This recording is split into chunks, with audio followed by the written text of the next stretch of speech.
Assalamualaikum warahmatullahi wabarakatuh. Pada video ini kita bakalan membahas tentang kelanjutan materi pada video sebelumnya. Jadi kita masih membahas tentang jaringan komputer atau pengantar jaringan komputer, yang dimana di materi sebelumnya kita sudah membahas tentang pengenalan jaringan komputer, lalu kita juga sudah masuk tentang infrastruktur jaringan komputer, yang dimana infrastruktur jaringan komputer itu kita bagi atas dua. Pertama itu ada wire dan wireless. Nah, yang dimana wire sudah kita bahas di video sebelumnya, dan sekarang kita bahas tentang wireless, dan juga kita bakal membahas tentang perangkat keras jaringan, lalu kita juga bakalan membahas tentang pengenalan komunikasi data pada jaringan komputer. Nah, oke, langsung saja kita masuk ke pokok pembahasan. Pertama kita bakalan masuk ke infrastruktur jaringan komputer yang wireless. Oke. Jadi wireless itu adalah salah satu media yang digunakan untuk komunikasi data antar node tanpa menggunakan kabel atau cabling. Jadi tidak ada kabel yang bakalan teman-teman temukan untuk komunikasi wireless ini. Nah, media ini mentransmisikan melalui gelombang mikro atau sinar inframerah yang dipancarkan ke ruang hampa atau media seperti udara melalui antena. Jadi biasanya untuk komunikasi wireless ini dia bakalan berkomunikasi dengan gelombang radio, yang dimana gelombang radio itu bakalan dipancarkan ke ruangan hampa udara, lalu bakalan memiliki sebuah media antena sebagai pemancarnya. Nah, dengan wireless memungkinkan kita untuk melakukan komunikasi dua arah tanpa harus menggunakan kabel, sehingga koneksi network bisa lebih jauh. Nah, otomatis kalau misalkan kita menggunakan frekuensi radio dan komunikasi antar node itu bisa semakin jauh. Nah, oke. Lalu di sini ada beberapa macam-macam komunikasi wireless. Pertama itu ada komunikasi gelombang radio. Adalah salah satu komunikasi wireless tanpa kabel yang dimana menggunakan frekuensi tertentu agar dapat berkomunikasi di salurannya. Nah, lalu terdapat transmitter dan receiver sebagai media penerima dan pengantar frekuensi. Jadi, untuk komunikasi gelombang radio ini bakalan ada yang bertindak sebagai transmitter. Transmitter itu yang bakalan memancarkan. Lalu ada sebagai receiver. Receiver itu dia yang bakalan menerima data. Nah, seperti itu. Dengan frekuensi tertentu. Jadi antara transmitter dan receiver ini komunikasinya harus sama, frekuensinya harus sama agar data yang dikirim oleh transmitter baru dapat bisa diterima oleh si receiver. Nah, salah satu contoh teknologi untuk gelombang radio ini. Jadi konteksnya di sini saya membicarakan tentang komponen IoT. Jadi salah satu komponen IoT yang menerapkan komunikasi gelombang radio itu adalah LoRa. Jadi LoRa itu adalah long range. Dia menggunakan gelombang radio untuk pengiriman data, yang dimana jaraknya bisa lebih dari 15 km. Nah, lalu di setiap negara untuk frekuensinya itu bakalan berbeda-beda karena setiap negara pasti punya peraturan sendiri untuk mengatur frekuensi sebuah radio. Nah, kalau misalkan di Eropa itu 868 MHz, kalau di Amerika 915 MHz, dan di Asia itu 433 MHz. Nah, makanya biasanya LoRa ini digunakan untuk sistem yang dimana di sistem itu diterapkan di suatu daerah, dan di daerah itu terdapat atau kesulitan sinyal koneksi internet. Jadi LoRa itu khusus untuk radio saja. Nah, nanti di note selanjutnya kalau misalkan sudah ada jaringan internet, dia bakalan meneruskan. Nah, seperti itu. Jadi LoRa ini bisa sebagai penghubung. Contohnya LoRa ini bisa digunakan untuk sistem yang dimana sistem itu mau diimplementasikan di sebuah gunung atau hutan yang rendah koneksi internet. Nah, lalu selanjutnya itu ada komunikasi WiFi. Jadi komunikasi WiFi ini adalah salah satu teknologi yang paling populer pada saat ini. Lalu pengiriman data secara wireless yang memiliki standar IEEE. Jadi untuk WiFi ini sebenarnya ada standarnya, atau semua komunikasi wireless sebenarnya ada standarnya, yaitu standar IEEE. Nah, yaitu 802.11. Jadi standarnya itu adalah 802.11 tipe A, B, G, dan N. Nah, dengan frekuensinya 2,4 GHz dengan jarak 22 meter. Nah, atau 22 meter. Jadi coverage area atau jarak maksimal dari sebuah WiFi itu adalah 22 meter. Nah, salah satu contoh komponen untuk WiFi adalah ESP8266 dan ESP32. Jadi ini adalah salah satu contoh konkret dari microcontroller, yang dimana microcontroller itu sudah tertanam atau built-in dengan komunikasi WiFi. Nah, lalu selanjutnya ada komunikasi Bluetooth. Jadi Bluetooth adalah sebuah teknologi komunikasi wireless atau tanpa kabel yang beroperasi dalam pita frekuensi 2,4 GHz. Jadi dia bakalan beroperasi antara 2,402 GHz sampai dengan 2,480 GHz. Jadi dari range itu adalah pita frekuensi untuk si Bluetooth. Nah, lalu menggunakan sebuah frekuensi hopping transceiver yang mampu menyediakan layanan komunikasi data dan juga suara secara real time antara host-host Bluetooth, tetapi dengan jarak jangkauan yang terbatas atau yang pendek. Nah, walaupun di satu sisi si Bluetooth itu memiliki frekuensi yang sama dengan si WiFi tadi, tetapi jaraknya bakalan berbeda. Jadi untuk Bluetooth ini bakalan jaraknya lebih pendek daripada si WiFi tadi. Nah, yang dimana di Bluetooth ini bakalan ada bertindak sebagai receiver dan sebagai transmitter. Nah, lalu salah satu contoh dari komponen Bluetooth di perangkat IoT itu ada HC05 dan ada JDY08. Yang dimana beda antara komponen ini adalah kalau JDY08 itu sudah mengadaptasi Bluetooth 4.0, yang dimana Bluetooth 4.0 itu adalah salah satu jenis Bluetooth yang BLE. Maksudnya BLE di sini adalah Bluetooth Low Energy, yang dimana dengan daya seminim mungkin atau sekecil mungkin Bluetooth itu bisa digunakan dengan range waktu atau jangka waktu yang lama. Seperti itu. Tetapi kalau HC05 itu masih menggunakan Bluetooth 2.0 apa 3.0 kalau nggak salah. Jadi dia masih belum Bluetooth Low Energy.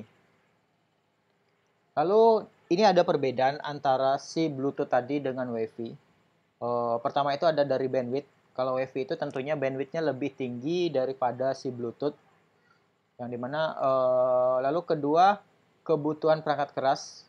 Lalu untuk WiFi itu adapter nirkabel di semua perangkat dalam jaringan dan juga router nirkabel. Jadi implementasi untuk si WiFi itu lebih luas daripada si Bluetooth itu sendiri. Lalu kemudahan penggunaan ini lebih kompleks. Si WiFi tentunya lebih kompleks.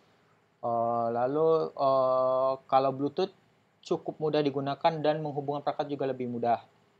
Kalau untuk WiFi jangkauannya bisa sampai 100 meter, sedangkan untuk Bluetooth cuma sampai 10 meter. Lalu untuk keselamatan atau untuk security, fungsi keamanannya lebih baik WiFi tentunya. Sedangkan kalau Bluetooth itu masih kurang aman daripada dibandingkan WiFi. Tetapi satu sisi di sini kekurangannya WiFi adalah konsumsi energinya lebih tinggi daripada si Bluetooth. Jadi WiFi ini lebih banyak memakan energi daripada si Bluetooth. Seperti itu. Lalu selanjutnya ada komunikasi infrared. Jadi komunikasi infrared adalah salah satu komunikasi wireless yang menggunakan sinar inframerah dalam mentransmisi datanya. Nah, sinar inframerah itu adalah gelombang elektromagnetik yang melalui satu material. Jadi dia bakal membiaskan si inframerah itu yang digunakan untuk data transmisi jarak pendek. Nah, berarti dan jarak menengah sampai 1 km. Lalu transmisi infrared mensupport sampai 16 megabit per second untuk jarak pendek. Jadi maksimal data yang bisa dikirim oleh si inframerah ini adalah sebesar 16 megabit per second untuk jarak yang pendek. Nah, lalu di sini ada salah satu contoh lagi komponen infrared di sini. Jadi ini adalah salah satu sensor infrared yang bisa teman-teman koneksikan dengan microcontroller. Bisa itu Arduino, Node MCU, ataupun Raspberry Pi. Nah, lalu di sini kita masuk ke beberapa perangkat keras jaringan. Nah, jadi pertama itu ada Network Interface Card atau disingkat dengan NIC. Jadi ini adalah merupakan circuit board yang memberikan kemampuan berkomunikasi dengan komunikasi jaringan ke dan dari komputer-komputer personal. Nah, jadi si NIC ini adalah salah satu media yang digunakan pada PC agar komputer atau PC itu dapat berkomunikasi satu dengan yang lainnya. Nah, lalu di sini ada dua tipe untuk NIC. Yang pertama itu ada NIC onboard. Kalau onboard itu biasanya udah bawaan atau tertanam di motherboard. Lalu ada NIC eksternal. Nah, ini salah satu contoh dari NIC eksternal. Jadi ini adalah NIC eksternal. Lalu ini adalah NIC untuk yang onboardnya.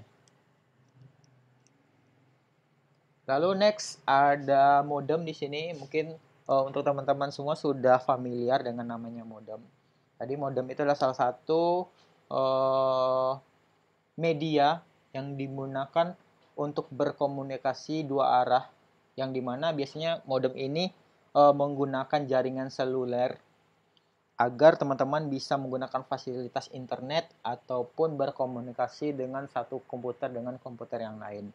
Nah, modem sendiri itu singkatan dari modular demodulator. Jadi yang bakalan melakukan komunikasi atau yang membuat PC atau laptop teman-teman itu terkoneksi dengan internet menggunakan jaringan seluler. Seperti itu. Lalu yang ketiga ada hub. Mungkin di semester 1, kuartal 1 teman-teman sudah membahas juga tentang hub itu. Jadi hub itu merupakan peralatan yang dapat menggandakan frame data yang berasal dari salah satu komputer ke semua port yang ada pada hub tersebut. Nah, jadi hub itu singkatnya dia bakalan meneruskan data ke PC-PC dalam satu jaringan. Nah, lalu hub itu terbagi atas 3, lalu ada passive hub, lalu ada active hub, lalu ada intelligent hub. Kalau passive hub itu dia hanya meneruskan sinyal. Jadi apapun yang didapat sama dia hanya meneruskan sinyal ke PC-PC atau ke host-host atau klien-kliennya. Nah, sedangkan kalau active hub itu dia hanya digunakan untuk penguat sinyal. Lalu selanjutnya ada intelligent hub, dia bisa melakukan pembagian data. Jadi dia bisa memilah-milah data, misalkan kalau ada satu PC membutuhkan banyak bandwidth, dia bakal bisa membagi. Jadi di Intelligent Hub ini dia sudah bisa melakukan pembagian dan sudah memiliki logic agar bisa membagi data-data itu menjadi kecil-kecil sesuai dengan kebutuhan si klien atau si hostnya. Seperti itu. Lalu selanjutnya ada repeater. Jadi repeater ini adalah salah satu contoh untuk active hub. Jadi repeater ini dia hanya melakukan meneruskan atau memanjangkan sinyal WiFi. Nah, jadi misalkan di suatu daerah mempunyai access point di sini. Nah, sedangkan coverage areanya cuma sampai segini. Nah, jadi kita bisa menggunakan repeater lagi agar si sinyal WiFi tadi bisa panjang. Pakai repeater di sini. Nah, yang dimana ini juga bisa menjadi lebih panjang lagi. Yang dimana area ini bisa terjangkau oleh sinyalnya. Nah, seperti itu. Lalu selanjutnya ada access point. Jadi access point itu memiliki fungsi untuk pengaplikasian yang sederhana, yaitu hanya digunakan untuk memancarkan sinyal wireless. Jadi untuk access point ini dia hanya memancarkan sinyal wireless, yang dimana sinyal wireless itu bisa digunakan teman-teman untuk melakukan koneksi internet jika si wirelessnya itu atau si access point-nya itu terkoneksi dengan internet. Nah, seperti itu. Nah, lalu kita masuk ke jaringan komunikasi data. Jadi jaringan komunikasi data itu adalah salah satu atau suatu proses yang memungkinkan sebuah komputer dapat berkomunikasi dan melakukan pertukaran data satu sama lain dengan media wire atau wireless. Jadi jaringan komunikasi data itu adalah salah satu yang memfasilitasi si komputer atau si node agar dapat berkomunikasi antara satu dengan yang lain. Nah, tadinya kan kita menggunakan media komunikasinya bisa wire atau wireless, bisa kabel atau menggunakan WiFi. Nah, lalu apa yang dikirim sama si node-node itu? Nah, dia bakal mengirimkan si data ini. Data ini yang bakalan dikirim. Nah, lalu untuk elemen komunikasi data itu hmm, ada tiga.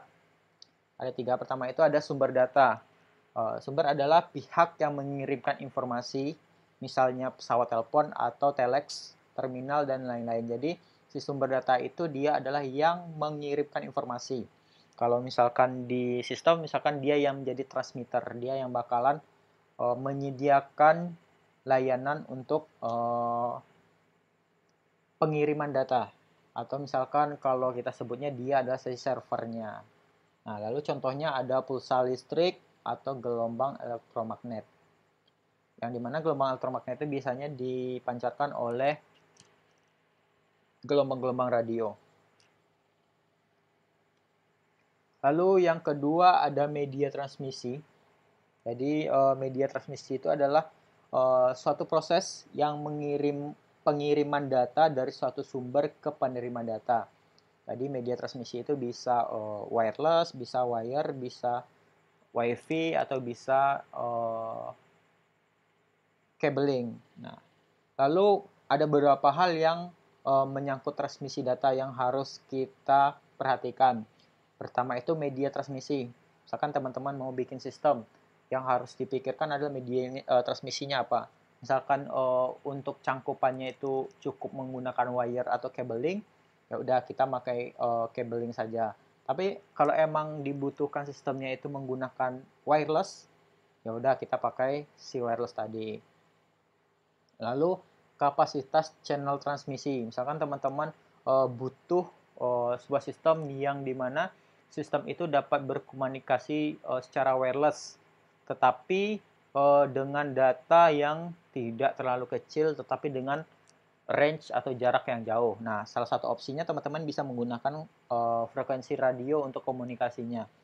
Nah, karena kalau kita menyinggung LoRa tadi, LoRa itu emang komunikasinya jauh, bisa lebih dari 15 km. Tetapi kekurangannya dia cuman bisa mengirim data yang sangat kecil.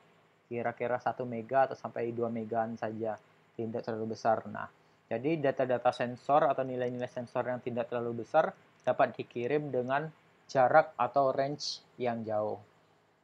Nah, lalu ada tipe dari channel transmisi. Nah, kita mau pakai channel berapa transmisinya? Apakah kita mau pakai 2,4 GHz WiFi atau sebagainya. Lalu ada mode transmisi, lalu ada protokol. Protokol itu bisa kita gunakan mau pakai protokol TCP/IP contohnya, ataupun di IoT ada namanya protokol MQTT. Nah, bisa kita gunakan. Lalu ada penanganan kesalahan transmisi. Misalkan suatu sistem dia melakukan transmisi, lalu yang ditransmisi itu datanya salah atau terjadi interferensi. Nah, si sistem itu atau si media transmisi itu bakal ngapain? Apa datanya bakalan dibalikan lagi atau bakalan dikirim seperti itu saja? Nah, lalu di sini ada proses pengubahan informasi menjadi bentuk yang sesuai dengan media transmisi itu disebut modulasi. Jadi, misalkan suatu data sensor. Misalkan data sensor, data suhu itu menunjukkan 24 derajat Celcius. Nah, dia bakal mentransmisikan melalui jaringan wireless. Nah, si transmisi itu bakalan merubah dulu dari bentuk angka tadi ke dalam biner misalkan, atau dalam hexadesimal. Nah, itu proses itu disebut dengan modulasi. Nah, lalu yang ketiga adalah penerima atau receiver. Jadi penerima adalah yang menerima atau yang bakalan mendapatkan informasi itu. Contohnya ada pesawat telepon, terminal, dan lain-lain. Nah, tugasnya dia hanya menerima saja, menerima data.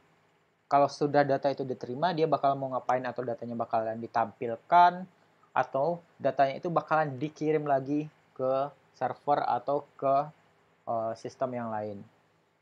Nah, Lalu kita masuk ke tipe dari jaringan komunikasi data. Jadi di sini ada dua tipe untuk jaringan komunikasi data. Pertama itu ada switch network, yang dimana data ditransfer dari sumber ke tujuan melalui hubungan node atau seri. Jadi bentuknya bakalan seperti ini. Jadi dia itu bakalan saling berkomunikasi dalam bentuk seri. Nah, jadi ini adalah salah satu contoh komunikasi switch network. Nah, tapi kekurangan dari ini apa? Jadi kekurangannya misalkan di sini putus. Nah, makanya di sini putus. Si node 1 ini tidak bakalan bisa komunikasi ke node 3.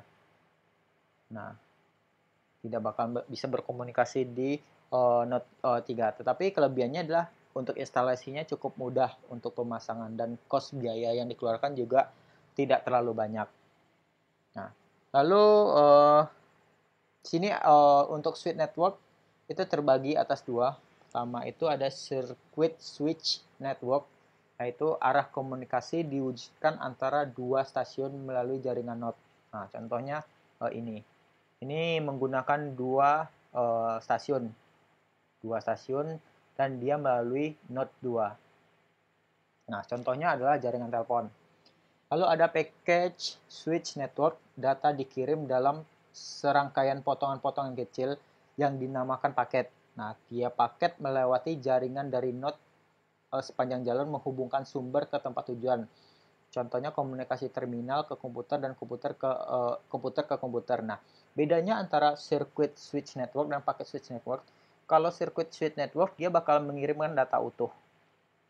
Tetapi kalau untuk packet switch network, dia datanya bakalan dipotong dalam bentuk paket-paket dulu. Paket-paket dan nanti bakalan dikirim secara paket-paket. Nah, kalau circuit switch network, dia mengirimkan sekaligus semua data.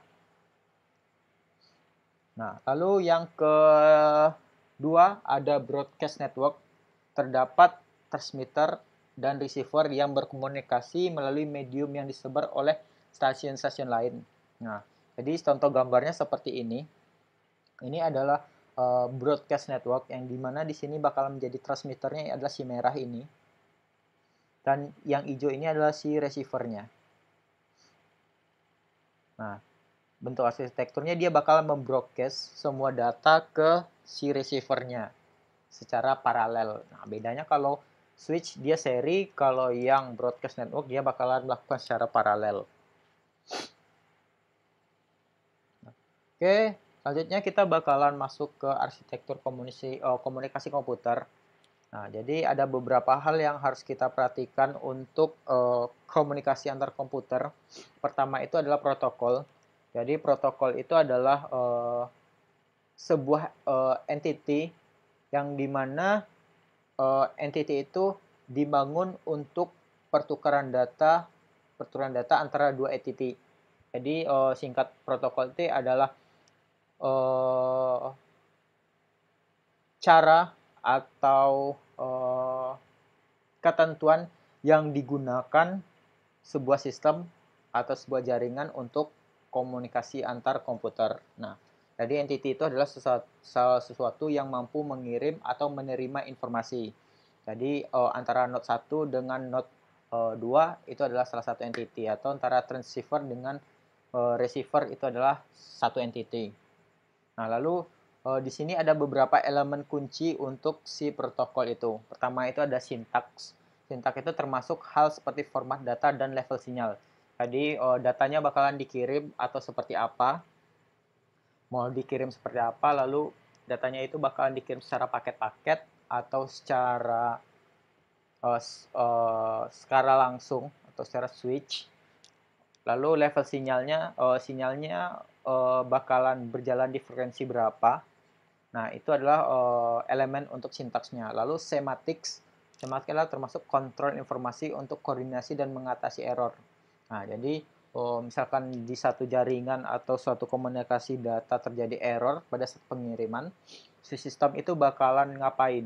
Apakah datanya bakalan dikembalikan lagi ke si transmitternya, apa bakalan diteruskan? Lalu ada timing di mana termasuk kecepatan pencocokan dan pengaliran. Jadi timing ini adalah hal yang bakalan digunakan apakah data itu bakalan sama yang dikirim sama transmitter dan bakalan sama diterima oleh receiver. Lalu berapa waktu ya pengiriman datanya? Apakah cepat, apakah lambat, apakah biasa saja. Nah, lalu yang kedua ada arsitektur komunikasi komputer itu sendiri, yang dimana meliputi modul file transfer yang mengandung semua logik untuk file transfer application seperti transmisi, password, dan file record. Jadi untuk arsitektur komunikasi komputer itu sebenarnya terbagi atas 3. Pertama itu ada modul file transfer, yang dimana modul ini bakalan berguna untuk pengiriman data yang bersifat transfer aplikasi atau yang logik, yang unik. Nah, contohnya itu password dan file record. Lalu ada communication service module yang dimana berhubungan dengan kepastian bahwa dua sistem komputer sedang aktif dan siap untuk transfer data dan menyimpan data yang sedang ditukar untuk meyakinkan penyerahan. Nah, jadi untuk communication service module ini dia bakalan mengecek apakah transmitter dan receiver atau si penerima dan si pengirim sudah siap untuk melakukan pengiriman data atau pertukaran data. Lalu ada network access module yang dimana modul ini yang memisahkan logik untuk deal sebenarnya dengan jaringan. Nah, jika jaringan yang dipakai berubah, maka akan mempengaruhi modul ini. Jadi, ini adalah salah satu cara juga yang digunakan untuk terjadi kesalahan atau error atau terjadi perbedaan data. Misalkan kalau misalkan si receiver itu terjadi perbedaan data antara si receiver dan transmitternya, datanya mau diapain? Apa mau dikembalikan ke si receivernya? Apa datanya bakalan di denial atau tidak diterima? Seperti itu. Nah, oke. Sekian dari materi video kali ini. Kurang lebihnya mohon maaf. Assalamualaikum warahmatullahi wabarakatuh.